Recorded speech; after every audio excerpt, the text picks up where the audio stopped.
Hello and welcome back to my Best Things, and today we're back on Tank Shanks. We are covering some new matchups with the roots of ST22, with a new leader, and Blue-Yellow Nami got some buffs, so we're running over those decks. 7-cost Odin, and the ST22 Ace and Newgate, if you aren't familiar with the deck, can be a little tough, but I think it's pretty favored still, so we'll go over that matchup. Also, with the release of the ranked sim data coming out earlier this week, we got some news on what people are struggling with. Surprisingly, Enel has been a negative matchup, as well as Green Zoro, so we're going over those two as well. Really just showing off the curve. The Green Zoro match is incredibly short.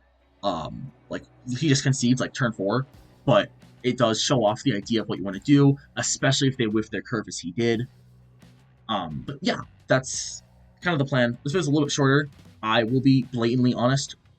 Borderlands 4 released, and I've just been playing that a lot, so it's distracting me from recording, but I still want to make something, and it's a good video. Yeah, I think the games are still good. Shows off. I mean, it's Tank Shanks, right? I don't need to talk about it too much. You guys know the drill by now. Also, I did not realize this was the list I was running. I thought I had one more 4-cost Shanks. I've been changing around these this fourth card between the Shanks, and the Searcher event. I haven't really debated, I haven't really settled on one yet, but I think all are quite good. But yeah, this is a list, pretty standard. 3 Marco, 2 Yasa, 4 Lucky Roo, all the goods, 2 Dragon. This 2 Dragon's incredibly good, and does come up in the Zoro matchup to absolutely destroy a poor guy. But yeah, I hope you enjoy. If you have any questions, let me know down below, and let's get into some games.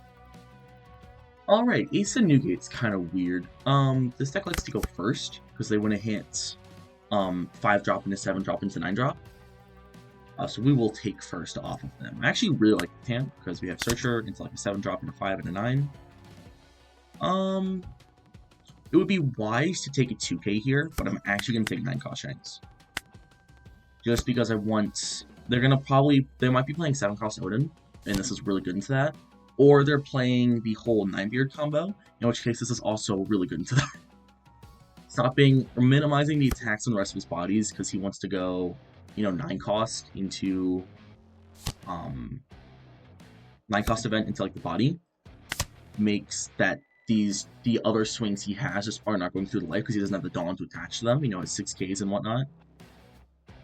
Here we definitely gonna take a 2K, just because I don't want to just die. He does have the Atmos for my Shanks in a couple turns, which sucks, but it's okay. He wants to go about that whole line. He'll just bounce back hand. It is what it is. I'm pretty cool with him spending Dawn on doing that. If he wants to develop a 4-drop here, it's going to be kind of hurtful on his curve, because he's not going to get to swing at me. And as an aggro deck, Ace and Newgate does want to swing as often as possible. I guess I shouldn't say aggro. It's a pretty aggressive deck. I don't want to say it's necessarily an aggro deck. Does buff up leaders. Probably, if he looks like he's playing into Jozu next turn, just by playing this Whitey Bay, unless he has an alternative plan, we are going to eat this one, though, for sure. We'll start with the 5k swing, and we're going to go Shanks and Muta. Also nice to see that forces Atmos out of hand, and Atmos is a smaller body than something like ST Marco. But we just get the search in the meantime. Another back minion has counter, and I might end up playing it, but for now, it's just gonna be probably counter fodder, I'm guessing. So his best play here would be Ace Atmos, most likely. If it's not that, we're in a good spot. If it's just Atmos, we're fine. He can swing 7, we can counter out. Yeah. Ace Atmos. Last time I revealed 2 cards in hand. No, it is. Cool. I wish this card wasn't leader locked. This card would be so good if it wasn't leader locked. Yeah, sure. Bounce that. That's fine. I'm going to give one of my Beckmans his counter here. I'm not too caught up in removing stuff. We are kind of bricking.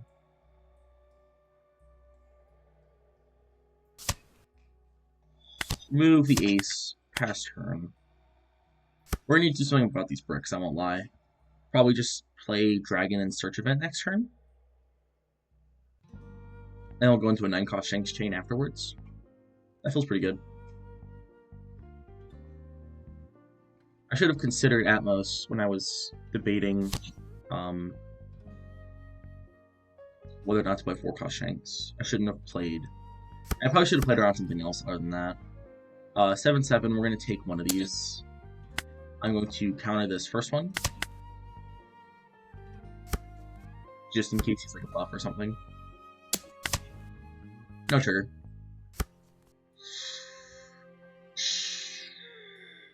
Yeah, we'll search event here. Grabbing probably just another backman. Yeah. More counter. Wish I saw a couple more 2Ks than I am. We'll go 7, 7, and then 9 at this body and just try to get rid of it. Sweet. Sure. We're not in a bad spot. We're not in an amazing spot, but we're not in a bad spot. This deck is just really reliant on seeing the same curve every single game, and the matches it does suffer. So the other goes, he's going 9-cost Sanji. If he's going 9-cost Sanji route, we're actually in a really good spot. The question is, yeah, because he doesn't apply any pressure this turn, right? We'll go 9-cost Shanks for cheap, hold down open for our goats, Igloo and Divine, and just go like 7, 8, 9 at life. That's fine. This can't swing at me though, because I have still Looter Effect. Nope. Yeah, these 9-cost Sanji builds, I don't really believe in. Oh, right, we're not a 7k leader this turn. Whoops.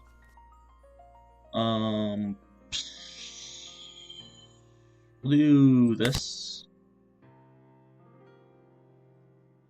Do I care about this King Dew? It's sort of a 6k body, so I'm gonna kill it.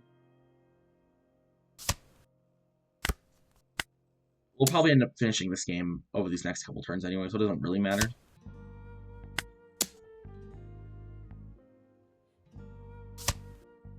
Yeah, these 9-cost Sanji builds, I think, are a bit worse than the event builds, where you just play the event and then rush the new gate. Obviously, developing to a 9k to 10k strong, but something like blue-purple is a lot better for that. And if you're trying to play that angle on a deck that isn't blue-purple, I just don't think it's as strong as getting the rush 10k. You know, just playing to the deck's identity. That's a really big swing. I'll just take... Yeah, I don't really mind taking 2 cards here. We have the 9-cost Shanks again next turn. Even if he tries to put me to 0, which he probably could, we just kill him on the clapback. Is that?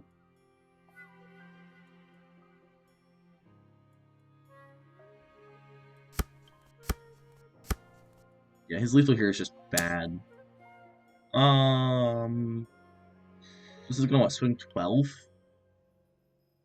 I think I 2k this swing. And then I can go leader effects plus Igloo to get out of this one.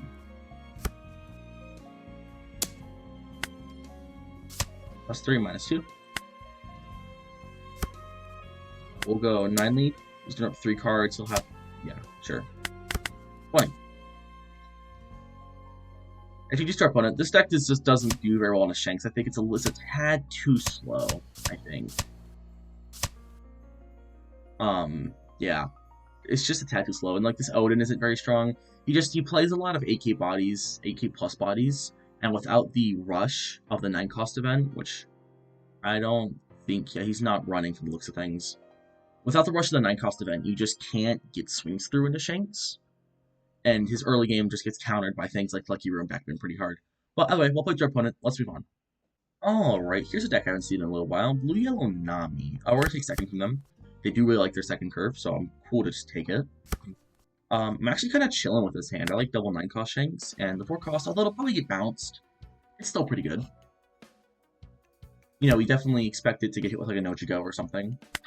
For the time being, it'll definitely do work. The question is, how do we handle Blue-Yellow Nami? Honestly, I'm not really sure. They have a lot of pieces, stuff like Odin, right? The goods. I think our plan is just going to be general bosses and outlast their red rocks. Like Kuzan, pretty much. They can only fight you for as many turns as basically they have red rocks late game. I'll go 4 cost Shanks and pass.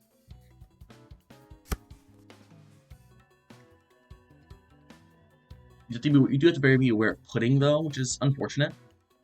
If he plays like, is this gonna swing 8? Sure. Will leader effect. I will pitch. I think Lucky Root here, and then I'll block. This isn't gonna get a ton of value in the matchup, as there's both not a lot of things to bounce, but also not a lot of things to really there's not a lot of things to kill with Lucky Root, and she's a lot of options to get rid of him. So it doesn't do much more than just being a blocker. I'll take Rush Shanks here. We'll play Yasop and swing 6. Just more top end. The goods. So next turn, he might be tempted to play 7 cost Odin, which is very fair.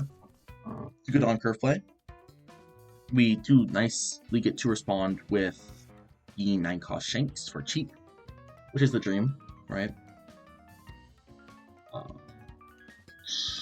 I'm assuming he's playing the Odin, both because it's legal and because it's good. That doesn't do you much, buddy. This is probably Robin. Yeah. Does suck is that, well, this turn's a lot better now. Was going to be not very good. I will Marco his Hiyori for the sake of just removing it off the field. I think we'll just go 5 and 7.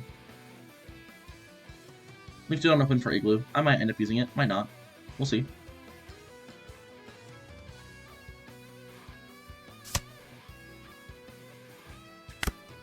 The nice thing about using Marco on this Hiyori is he can't bounce back with Odin if he wants to. See. He can heal a life, actually. I don't really mind. Really just on the basis that the longer this game goes on, the better position we're in. And him healing a life. I mean, we swung 7, right? It's sort of like he countered in a way.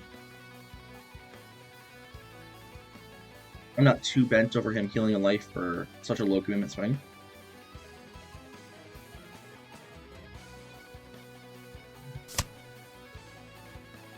I don't mind Grab Blade at all, actually. A little annoying, sure. But we got both of these swings quite cleanly. We'll go +3, -2. We're gonna go Igloo. Is this a good turn for Rush Shanks? Kind of. Yeah, I think it's good, because if he wants to Red Rock, it's just gonna take more resources, right?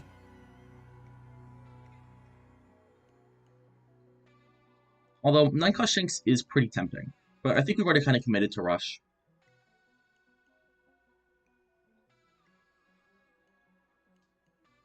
Do I not get to look at his trash? Really? Is it because he's doing his thing? It is because he's doing his thing. Interesting. Yeah, we'll just go Rush.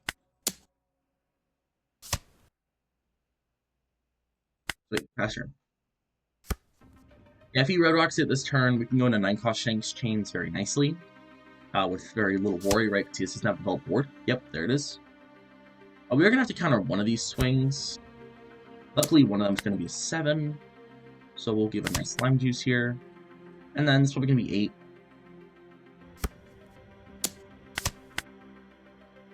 We can also pivot into attacking this Robin. So we'll go 6 here. And then I think we'll go 7 there as well. With our 9 cost Shanks. Also search with Uta. Or something. Don't know what it's going to be yet, but we'll search for something. KO Shanks. You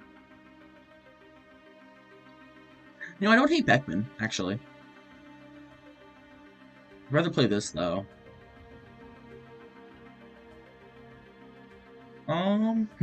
That's tough, that's tough. Beckmaning this body does not seem terrible, and I still get a 7k swing at life.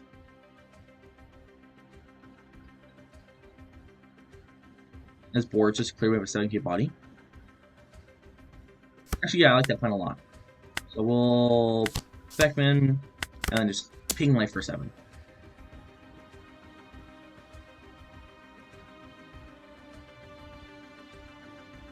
He can give me 2 cards here, or he can take a life.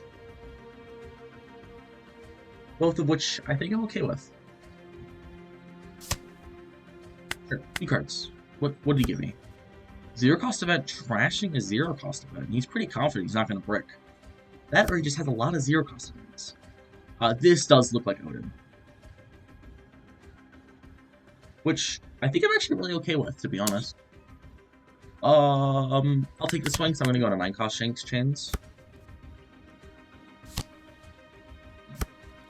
This can't swing that large at me consistently, anyway. We'll search.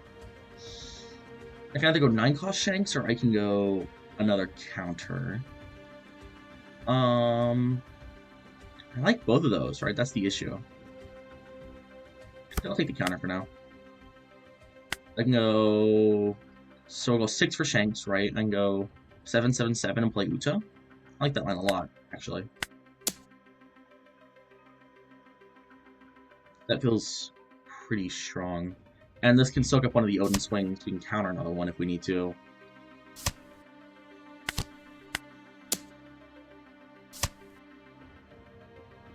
Then we'll go in there 7.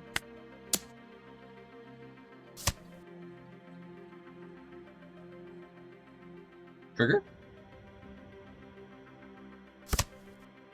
Snake Arrow. No, I never liked this card's trigger, to be honest. Draw 2 and bottom deck 2. Just it feels like if it was bottom deck 1, it'd be great. Bottom deck 2 feels so bad. Like Uta and pass. This is good because now we're threatening lethal, pretty much. And if he wants to, like, because he can't no-go my Uta back, which is first of all very big. I'm guessing he can like Hiyori here, maybe. Hiyori, right? 3 Dawn for Odin effect, then he has 5 more Dawn to just slam onto it and go like 13-13. I'm going to take out a piece of my board if he if he wants to. He can tuck a 0 cost in life. I don't know. We'll see. Yeah, Hiyori makes sense. Probably tuck a 0.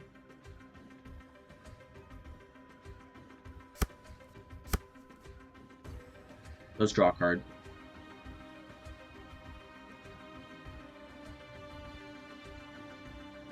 So, honestly though, unless he develops a blocker, I'm not actually that interested in just going for game. I feel pretty confident in my ability to just kill this Odin.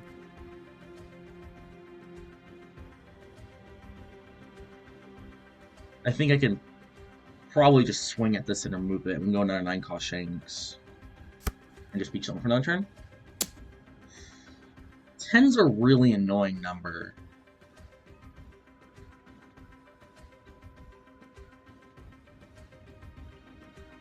$6. Is this gonna be like Red Rock?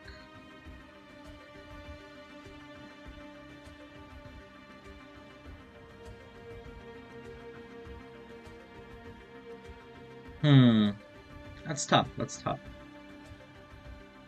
He wants to restand this. It's gonna be 3 Dawn. We'll have 3 left over. What can you do with 3 Dawn? Not really much.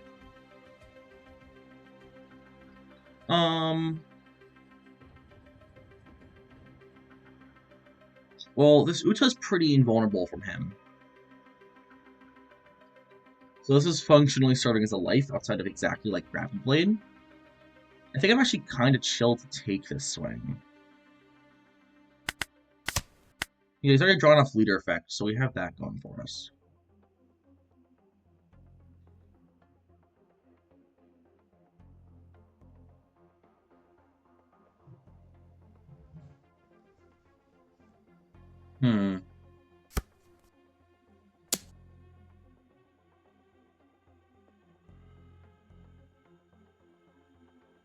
Interesting.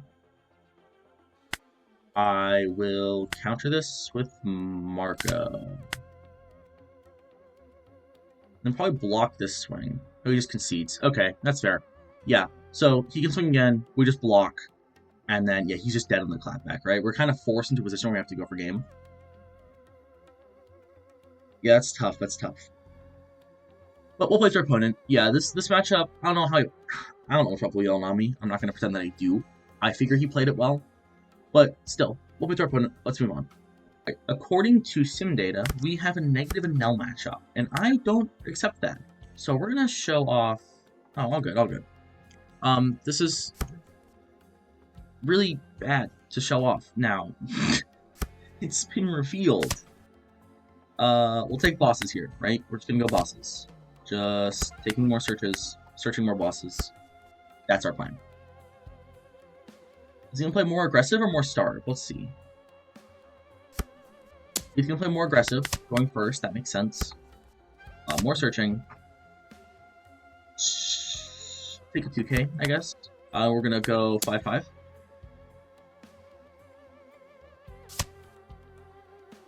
There's also an argument here to develop Hongo, and actually I think I like that argument, so we'll do that. Pass turn. The reason we develop Hongo is so we can Beckman Akuma, or KO like an Enel later. This is 4 for Kuzan, I think we're just gonna take. Is it 4 for Hawkins? 4 for Hawkins. That's fine too. Cool, we can go Shanks here.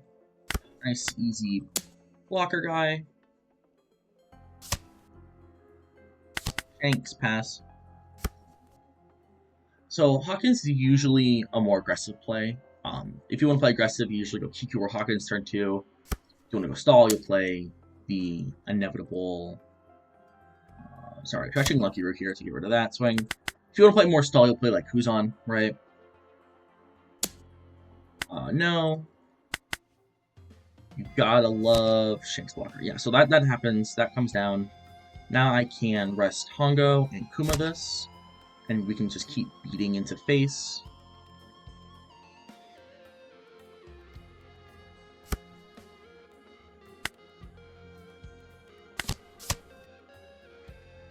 Do I ever kill Hawkins here? Actually, so I really don't mind doing that. But I think I am still just going to pressure lead with 6-6. Actually, I wonder if just 6 is the play. So I have my blocker up, so I use less cards that I hand to defend. We have so many counter. We have so much counter. It'll be fine. Okay. 6-6 was definitely the play. Or just 1-6 definitely the play. That's unfortunate.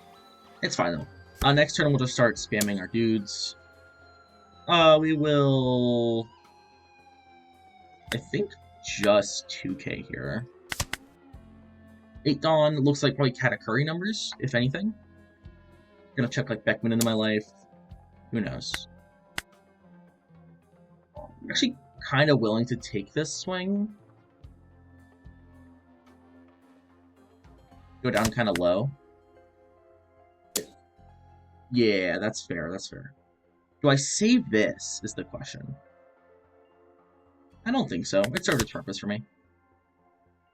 And then Katakuri. Kid, okay. That's fair.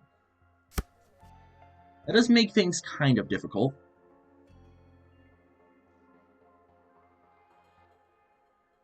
The life burn is definitely something Shanks struggles with, just because we really rely on our life cards. We definitely hold for Igloo this turn. But Jesus. I still want to apply some pressure. And if we get all 3 swings through, we can actually get him down to 0. So we're going to search, and I think just go a bunch of 7s. Rush Shanks could be good the following turn.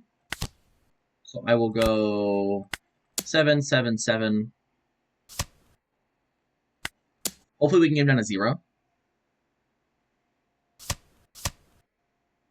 No 0. I will swing at Kiku then. If he wants to heal off that, that's fine.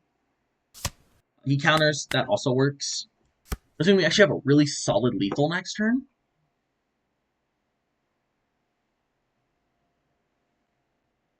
I also want to save this Utsa in case we need to wall up again. Yeah, we're in a great spot. We still have the 4-cost Shanks effect online. We'll probably end up turning Rush Shanks into a 2K, actually. I don't think I'm going to have time to really play it. If he wants to go another 8-cost kit here, it sucks, but does give us good Igloo math, which is nice.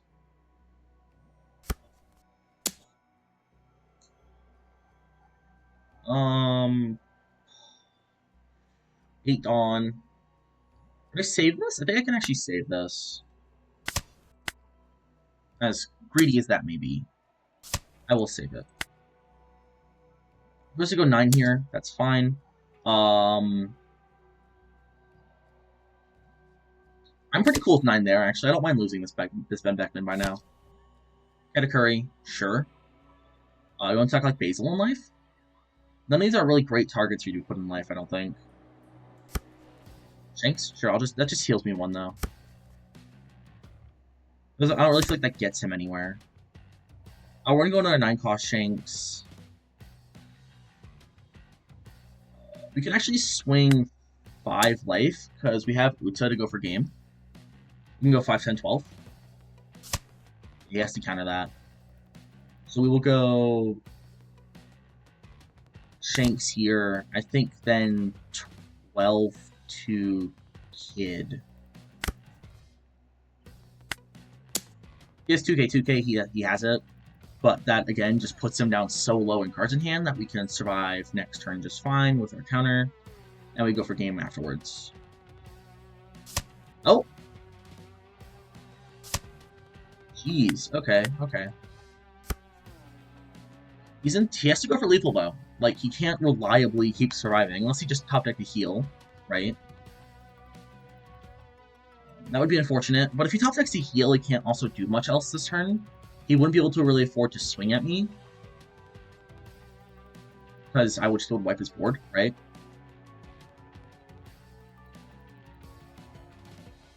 So assuming he goes for lethal here, I think we're in a good spot.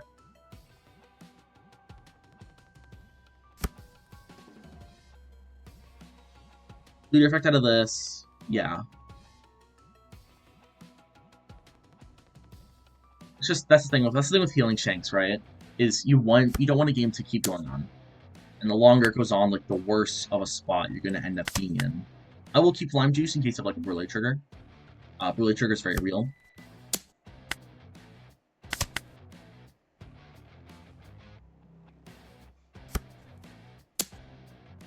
We'll just take.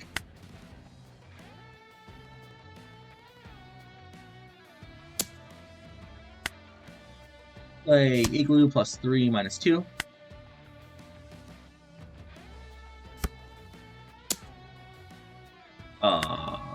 Sure. Now to not get triggered to death. That is the goal. We'll start with 7 at life.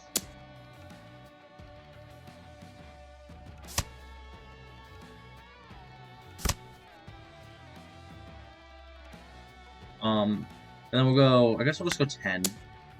Keep enough Dawn to still with these Utas if I need to. Those triggers are real, right? Triggers are real. Yep. We'll go 5. Yeah. Reason Locking Trigger does not save him here, and then we will go 10. Use our opponent. Very well played, actually. Despite the fact he was new. Oh, actually, he did play his curve very well, and I don't know if he intended to take the Starve route or not. I don't know how new he is to the deck, but playing those aggressive lines with the Burn and the Hawkins is definitely correct. It was well played. As far as the matchup goes, right, this is a really hard matchup for Enel. I don't know why the data says it's losing. This is pretty much free for Shanks. This is the closest to a 100-0 matchup Shanks has, or probably has ever had. There's just, even like there, right, where he curved out really well, he saw his aggro pieces, he got the Kiku trigger, he got his Kit Burn. There's not a lot you can do. Our bodies are bigger, the 9-cost Shanks especially, playing that out for cheap, his things, and developing bigger stuff for cheaper that he can't interact with without, without us having a lot of life. It's tough. It's tough. But we'll play to our opponent. Let's move on. Alright. Green Zoro, the terror of OP12, right? This hand's not bad because we have Shanks. We don't have anything else, so I'm actually going to mulligan. We do kind of get punished, not terribly. I would actually really like Yasop to curve out this hand, so I'm going to keep digging for that. No Yasop, we do get a 2k. That's going to be functionally as good for now. Next, we're going to swing 5, play Shanks, right? Standard stuff. Do I want to counter this swing? Not really. I want to save my board. 2 dragons is going to go really crazy late game. So we'll swing 5, play this. There's a non-zero chance for playing Divine Departure next turn to remove it to Shigi. Oh, we can't do that, right? Because Skill Shark. Play Shanks and pass. Assuming he hits Tashigi, he'll swing 8 at Shanks. Of course, they never whiff Tashigi. Unless he does. Go crazy? Go crazy? Oh, he does. That's tough. That's tough. -1 block. Gotta love our Shanks blocker, man. Gotta love Shanks blocker.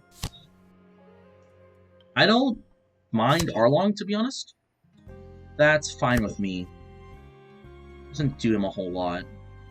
I will swing him for 6 then, and I will play Lucky Roo. And I'll just hold on open for Igloo to start this turn. And then we're just going to start Dragon Chaining immediately. And try to close out the game that way. That sucks. So I'm going to go 10 here.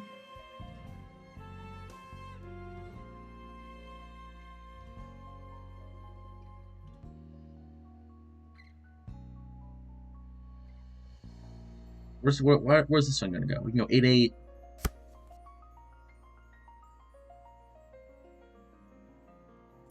So, comically enough, these swings are really bad because of the nature of Igloo. Because this is going to be a 6K now. I'm going to make it a 5K swing. And he's just not going to get to attack with it. He can restand, he can swing 4 at my leader, that gets him nowhere, right? This turn we're going to go Dragon. We're literally just going to swing out, I think, with everything. I'm not going to use the blockers. We're going to go 5, 6, 7, 9. If he counters this, I'm actually tempted to also swing it as Arlong. Just to get the threat off the board. And also rip more counter. So we have another turn of Dragon. How many cards is he willing to give me to defend this? That was a good turn for me, actually.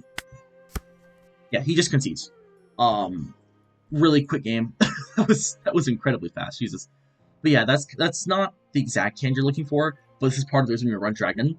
So much aggression, and when even if they whiff like any part of Green Zoro's curve, they kind of just lose the matchup. Especially in a situation like that, like right where he didn't hit Tashigi on 5 exactly, that spiraled into him just losing the game. Because we had so many resources to just keep everything alive, keep the defense going. Yeah. GG's. Let's just move on. Alright, well I hope you enjoyed those games. A little bit short, I know. Also, something I forgot to mention in the Zoro game, in my slight delirium of how short it was that you definitely want to keep a pressure with all your bodies. And I've been trying to make this point across just verbal discussion, but everything should be a swinger. You're not leaving anything active in the Zoro matchup because it's just either going to get rested, and you can't really use blockers anyway. So I definitely say just swing everything all the time. You're really digging for Dragon in that matchup. If your locals is kind of infested with Green Zoro, you can definitely up the Dragon ratio.